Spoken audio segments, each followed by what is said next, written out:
Guys, അങ്ങനെ Avengers കണ്ടു. അവഞ്ചേഴ്സിൽ മെയിനായിട്ട് അയൺമാൻ, തോറ്, പിന്നെ ക്യാപ്റ്റൻ അമേരിക്ക, പിന്നെ ഹൾക്ക്, ഈ 4 പേരാണ് സൂപ്പർ ഹീറോസ് ആയിട്ടുണ്ടായിരുന്നത്.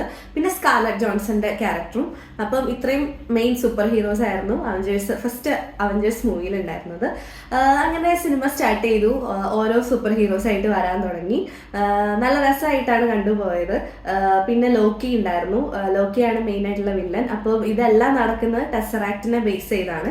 ലോക്കിക്ക് ടെസറാക്റ്റ് വേണം. അപ്പം ഈ ടെസറാക്റ്റ് എടുക്കാൻ വേണ്ടിയിട്ടുള്ള ഒരു അറ്റംപ്റ്റ് ആണ് നടന്നുകൊണ്ടിരിക്കുന്നത്. അവഞ്ചേഴ്സിനെ പറ്റി നേരത്തെ പ്ലാൻസ് ഒക്കെ ഉണ്ടായിരുന്നു, പക്ഷെ അത് ഫെയിൽ ആവുന്നുള്ള ഒരു സംശയം കൊണ്ടാണ് ഇത് കണ്ടിന്യൂ ചെയ്യാതെ അവർ പോയത്. സ്റ്റിൽ എന്നിട്ട് അവർ അവഞ്ചേഴ്സിനെ ഒന്നിപ്പിക്കുകയാണ്. അപ്പം ഇവർ 4 പേരും 4 സൂപ്പർ ഹീറോസ് ഒന്നിച്ച് വരുമ്പോഴുള്ള സീൻസ് ഒക്കെ നല്ല രസമായിരുന്നു. അതായത് അത്യാവശ്യം കോമഡി ഉണ്ടായിരുന്നു.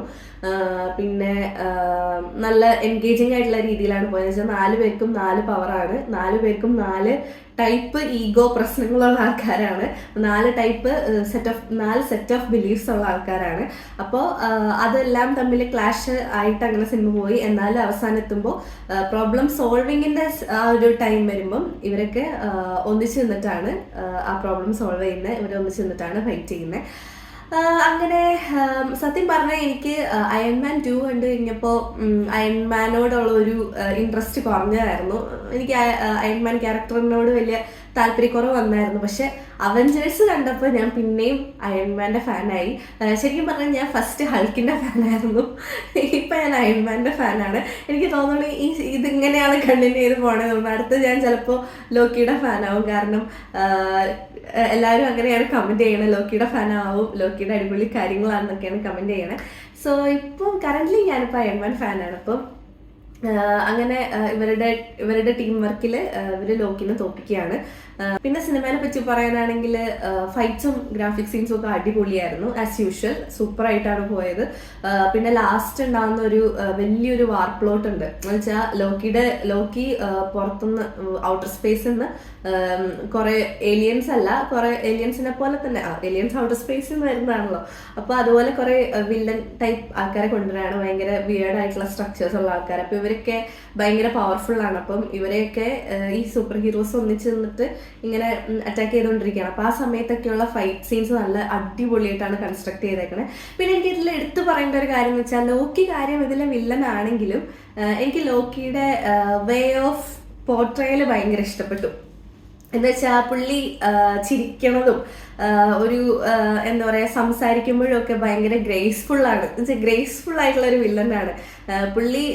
പുള്ളി വില്ലനാണെങ്കിലും പുള്ളിക്ക് എന്തോ ഒരു അട്രാക്ഷൻ എവിടെയുണ്ട്. പക്ഷെ അതുകൊണ്ട് മാത്രം എനിക്ക് ലോക്കി ഫാൻ ആവാൻ പറ്റുമോ എന്ന് ചോദിച്ചാൽ ഞാൻ പറയില്ലാന്ന്.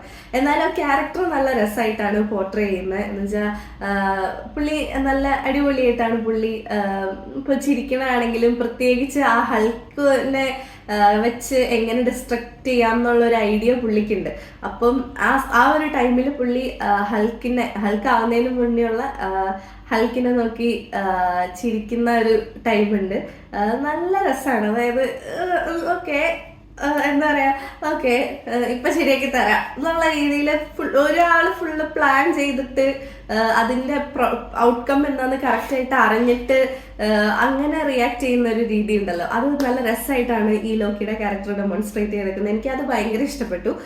പക്ഷെ ബാക്കി വില്ലത്തരൊന്നും എനിക്ക് അതുകൊണ്ട് ഞാൻ അങ്ങനെ ഫാനൊന്നും ആയിട്ടില്ല.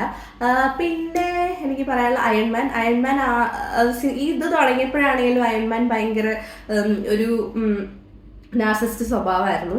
എല്ലാം എന്നായിരുന്നു. പക്ഷെ അവസാനം എത്തിയപ്പോൾ പുള്ളി ഭയങ്കര സെൽഫ്ലെസ്സായി മാറി. പുള്ളീൻ്റെ കാര്യങ്ങൾ പോലും കണക്കിലെടുക്കാതെ, പുള്ളിയുടെ ജീവൻ പോലും കണക്കിലെടുക്കാതെ പുള്ളി ഹെൽപ്പ് ചെയ്യുന്ന ഒരു സിറ്റുവേഷൻ ഉണ്ട് സിനിമയിൽ. അപ്പം അങ്ങനെയൊക്കെ വന്നപ്പോഴത്തേനും അവിടെയൊക്കെ എത്താറായപ്പോഴത്തേനും ഞാൻ അയൺമാൻ്റെ വലിയൊരു ഫാനായി. കാരണം അയൺമാനാണ് എന്താ പറയുക മെയിൻ സൂപ്പർ ഹീറോ എന്ന് ഞാൻ പറയില്ല, എന്നാലും അയൺമാനാണ് എന്താ വലിയൊരു വിക്ടറിയുടെ മെയിൻ റീസൺ അയൺമാൻ ആണ്. അതുകൊണ്ട് എനിക്ക് അയൺമാൻ്റെ ഒരു എന്താ ക്യാരക്ടർ ഗ്രോത്ത് എനിക്ക് ഭയങ്കര ഇഷ്ടപ്പെട്ടു. പിന്നെ ക്യാപ്റ്റൻ അമേരിക്ക ആണെങ്കിലും തോറാണെങ്കിലും ഹൾക്കാണെങ്കിലൊക്കെ നല്ല അടിപൊളിയായിട്ടാണ് പോയിക്കൊണ്ടിരുന്നത്. ആർമിയുടെ കാര്യം ഇങ്ങനെ പറയുമ്പം എല്ലാവരുടെയും കോൺഫിഡൻസ് ഹൾക്കാന്ന് എനിക്ക് അപ്പോഴാണ് മനസ്സിലായത്. കാരണം ഒരു ഡയലോഗ് ഉണ്ടായിരുന്നു, വി ഹാവ് ഹൾക്ക് എന്ന് പറയുന്നുണ്ടായിരുന്നു. വെച്ചാൽ ഹൾക്ക് കൂടെ ഉണ്ടെങ്കിൽ അവിടെ ഓക്കെ ആണെന്നുള്ള രീതിയിൽ അവർ പറയുന്നുണ്ടായിരുന്നു. സോ ഹൾക്ക് ഇതിൽ ചില കമന്റ്സ് കണ്ടു ഹൾക്കിനി വരുന്ന സിനിമയിലൊക്കെ ഭയങ്കര കോമഡി ക്യാരക്ടറിനെ പോലെ ആവുന്നു. പക്ഷെ ഇതിൽ എനിക്ക് അങ്ങനെയൊന്നും തോന്നിയില്ല. ഹൾക്ക് അത്യാവശ്യം അടിപൊളിയായിട്ട് തന്നെയായിരുന്നു എനിക്ക് തോന്നിയത്. അടുത്തത് ഇനി എനിക്ക് കാണാനുള്ളത് അയൺമാൻ 3 ആണ്. സോ അയൺമാൻ 3 കണ്ടിട്ട് ഞാൻ ബാക്കി പറയാം. Thanks for watching Helen reacts. Thank you.